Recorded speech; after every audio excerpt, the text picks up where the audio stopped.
The Nazca Lines are one of the most fascinating and mysterious archaeological sites in the world. Located in the arid plains of the Nazca Desert in southern Peru, these geoglyphs have captured the imaginations of researchers, historians, and the public for centuries. The lines cover an area of about 50 square kilometers and consist of over 800 straight lines, 300 geometric shapes, and 70 animal and plant figures. The purpose behind their creation remains a subject of intense debate, with several theories attempting to explain their meaning and function. In this video, we'll explore the most prominent theories regarding the Nazca Lines.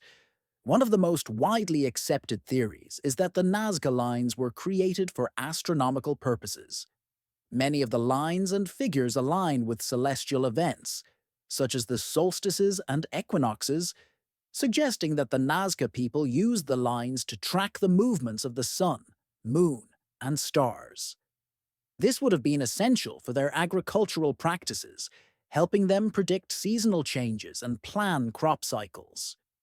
For example, certain lines are said to point directly toward the setting sun during the winter solstice, a key event for marking the changing of seasons. The large scale and intricate design of the figures could have been an early attempt at creating a kind of astronomical calendar, a tool crucial for farming and religious ceremonies.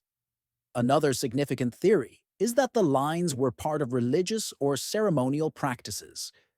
The Nazca civilization, which flourished between 200 BCE and 600 CE, had a complex belief system, and many of the figures in the Nazca Lines represent animals that held spiritual significance.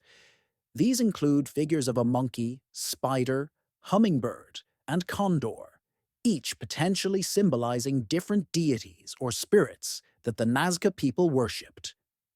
The lines could have been created as offerings to gods in hopes of ensuring fertility, abundant crops, or favorable weather conditions.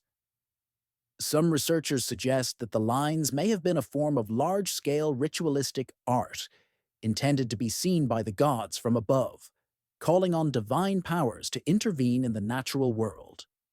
A related theory involves the idea that the Nazca Lines were designed to represent water and fertility, both vital resources in the dry desert environment.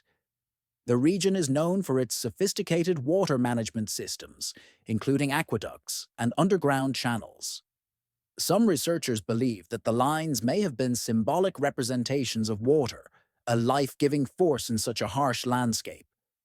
The Nazca people's dependence on water for agriculture and survival could have led them to create these lines as a way to invoke the gods' help in ensuring water availability, particularly in a region where rainfall is scarce. There are also more speculative theories regarding the purpose of the Nazca Lines.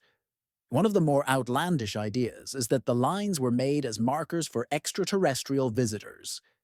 Given that the lines can only be fully appreciated from the air, some people believe they may have been intended as landing strips for UFOs or as signals to alien civilizations.